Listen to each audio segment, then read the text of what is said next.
பராசக்தி வந்து 14th release ஆகிற மாதிரி அப்படின்னு டாக் போயிட்டு இருந்தது. இப்போ திருப்பி வந்து அது ஜனவரி 10ஆம் தேதி திருப்பி மாற்றிருக்காங்க, ப்ரீ பிளான் பண்ணியிருக்காங்க அப்படின்ற மாதிரி வந்திருக்கு. அதுதான் இப்போ அவர் ஈரோட்டில் பேசுனது தான் பெரிய காரணமாக இருக்குது. திமுக ஒரு தீய சக்தி இன்னும் பல முறை சீமான் மாதிரி பேச ஆரம்பிச்சிட்டார். இது வந்து ஆளுங்கட்சியை கட்டாயமாக வந்து கோவப்படுத்துங்கிறது அவருக்கும் தெரியும். இப்போ என்னன்னா படத்தை 10th கொண்டு வந்துருங்கன்னு உதயநிதி சொல்லி படத்தை ஒரே நாளில் கொண்டு வர போகிறாங்க. விஜய் படம் வந்தாலே இவ்வளோ கலெக்ஷன் ஆகும்னு ஒரு கணக்கு இருக்குல்ல, அந்த கணக்கை இவங்க கணக்கு உடைக்குமா உடைக்காத. சன் டிவி வந்து இது அப்ரோச் கூட பண்ணல, சேட்டலைட் ரைட்ஸ் வாங்குறதுக்கு அப்ரோச் கூட பண்ணல இந்த வாட்டி அப்படின்ற மாதிரி இருக்குது. அது உண்மையா சார்? அது பண்ண மாட்டாங்க இல்லைங்க. படமே அவங்களுக்கு எதிரான படம். தேர்தல் வரைக்கும் விஜய் படம் கூட போடாதீங்கன்னு சொல்லியிருக்காங்க. ஏன்னா அதை பார்க்குற யாரோ ஒருத்தர் வந்து அடடா விஜய் இவ்வளோலாம் பண்ணுறாரா, அவருக்கு ஒரு ஓட்டு போடுவோம்னு நினச்சிட்டாங்கன்னு வைங்களேன்.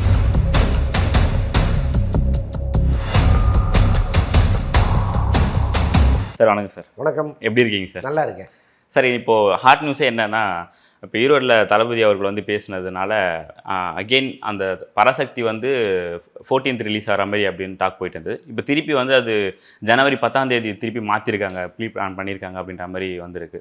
ஸோ என்ன காரணம் சார்? அது காரணம் அதுதான் இப்போ அவர் ஈரோட்டில் பேசுனது தான் பெரிய காரணமாக இருக்குது. ஆக்சுவலாக அரசியல்னு வந்துட்ட பிறகு நீங்கள் மூடி மறைச்சு அல்லது ஒரு வழவழ கொடகொட அரசியல் பண்ண முடியாது. ரொம்ப ஸ்ட்ராங்கான ஒரு அரசியல் தான் பண்ணி ஆகணும். அப்போ ஜனநாயகன் அதுக்கு முட்டுக்கட்டையாக இருக்குமேன்னு விஜய் நினச்சா அரசியல் பண்ண முடியாது. இதில் ஆரம்பத்திலே அவர் பிளான் பண்ணது என்னென்னா, ஜனநாயகனை முடிச்சுட்டு தான் நம்ம தீவிரமான அரசியலுக்குள்ளே இறங்கணும், அந்த படத்துக்கு எந்த வகையிலும் இடையூறு ஏற்பட்டுறக்கூடாதுங்கிறதுக்காக தான் அவர் ரொம்ப சாஃப்டாக அப்படியே ஆரம்பித்து ரொம்ப நாள் வந்து அதை பெரிய அளவு எடுத்துகிட்டே போகாமல் இருந்தார். அவருடைய கட்சியை வந்து ரொம்ப இன்னும் அந்த கட்சி தொடர்பான பணிகள் எல்லாத்தையுமே தள்ளி தள்ளி போட்டுக்கிட்டு இருந்தார். ஒரு பக்கம் ஜனநாயகன் முடிஞ்சுது, அதற்கப்புறமும் அவர் அமைதியாக இருந்ததுக்கு இதுதான் காரணம்.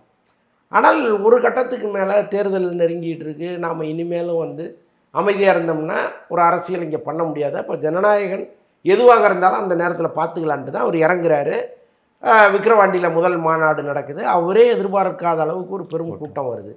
அதற்கப்புறம் அவர் இன்னும் தெம்பாகி அடுத்தடுத்து நிறையா பேச ஆரம்பிக்கிறார். அதனுடைய உச்சகட்டமாக தான் ஈரோட்டில் அவர் பேசினது. நடுவில் ஏன் வந்து அவர் இவ்வளவு ஆக்ரோஷமாக திமுகவை எதிர்த்தார் அப்படிங்கிறதுக்கு நிறைய காரணங்கள் இருக்குது. முக்கியமாக அந்த கரூர் சம்பவம், அதில் வந்து அவர் ஒரு கருத்து வச்சுருக்கிறார், மக்கள்கிட்ட ஒரு கருத்து இருக்குது, எதிர்க்கட்சிகள்கிட்ட ஒரு கருத்து இருக்குது, பத்திரிகையாளர்கள்ட்ட ஒரு கருத்து இருக்குது. இதெல்லாம் கலந்து நீதிமன்றம் என்ன சொல்ல போகுதுங்கிறது தான் இறுதி கருத்தாக இருக்க போகுது. பட் அவருக்குள்ள ஒரு கணக்கு ஒன்று வச்சுருப்பார்ல, இதற்கெல்லாம் காரணம் இவங்க தானே அவர் நினைக்கலாம் இல்லையா? அப்போ அதையெல்லாம் சேர்த்து தான் அங்கே வந்து அவர் ஆத்திரமாக பொங்குறாரு. அது வந்து ரொம்ப திமுக ஒரு தீய சக்தின்னு பல முறை சீமான் மாதிரி பேச ஆரம்பிச்சார். ஒரு கட்டத்தில் சீமான் ஆவி விஜய் உள்ளே வந்துருச்சோங்கிற அளவுக்கு பேச ஆரம்பிச்சிட்டாரு. இது வந்து ஆளுங்கட்சியை கட்டாயமாக வந்து கோவப்படுத்துங்கிறது அவருக்கும் தெரியும். அது ஜனநாயகனில் வந்து விடிஞ்சிருச்சு. ஆக்சுவலாக இந்த படம் ஒரே நாளில் திரைக்கு வரணும்னு முதல்ல பிளான் பண்ணும்பொழுது இந்த விநியோகஸ்தர்களும் திரையரங்க உரிமையாளர்கள் தான் கட்டையப்பட்டாங்க. சார் அப்படி வரக்கூடாது. ஏன்னா துணிவு வாரிசு ஒன்றா வரும்போதே திரையரங்க உரிமையாளர்கள் ரொம்ப பேர் அப்படி கொண்டு வராதிங்க சார், இது எங்களுக்கு பெரிய லாஸ் ஆகும்.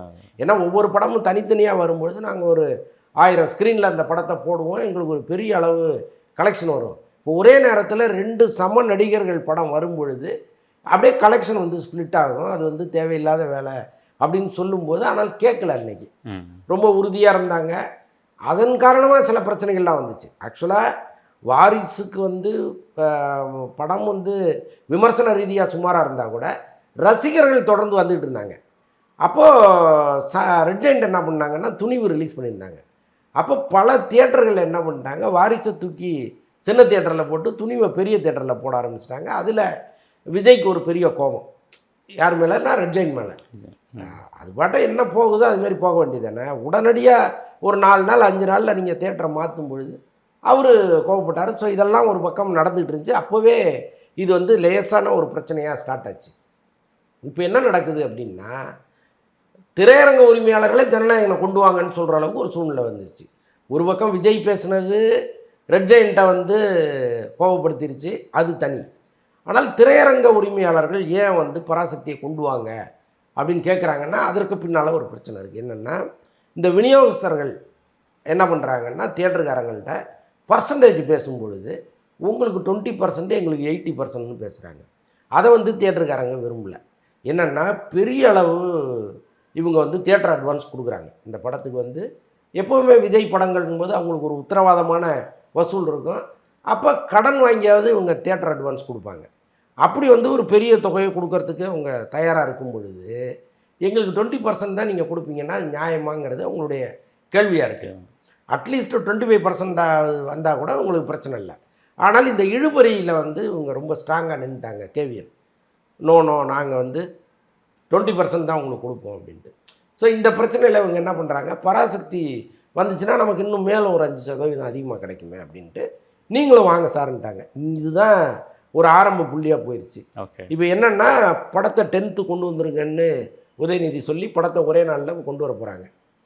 இப்போ கலெக்ஷன் வைஸ் நீங்கள் பார்த்தீங்கன்னா விஜய் படம் வந்தாலே இவ்வளோ கலெக்ஷன் ஆகும்னு ஒரு கணக்கு இருக்குல்ல, அந்த கணக்கை இவங்க கணக்கு உடைக்குமா உடைக்காத, அதுதான் இப்போ வரப்போகிற டிபேட்டாக இருக்குது. சார் இப்போ நம்ம ஜனநாயகன் வந்து பார்த்தீங்கன்னா சேட்டலைட் ரைட்ஸ் வந்து ஜிடிவி வாங்கியிருக்கு.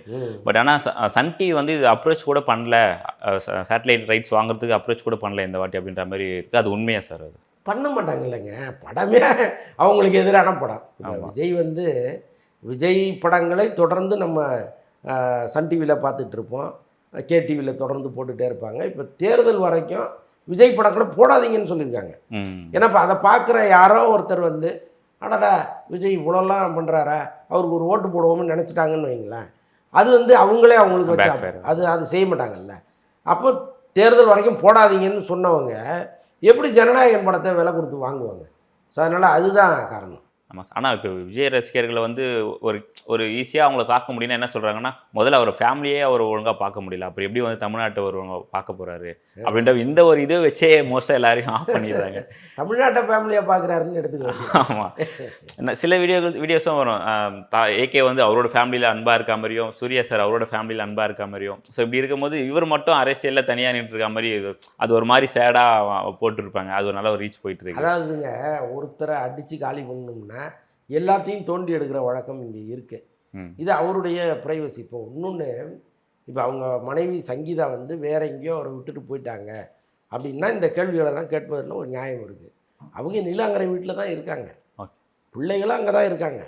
அப்போ இந்த கேள்விக்கே அவசியம் இல்லை.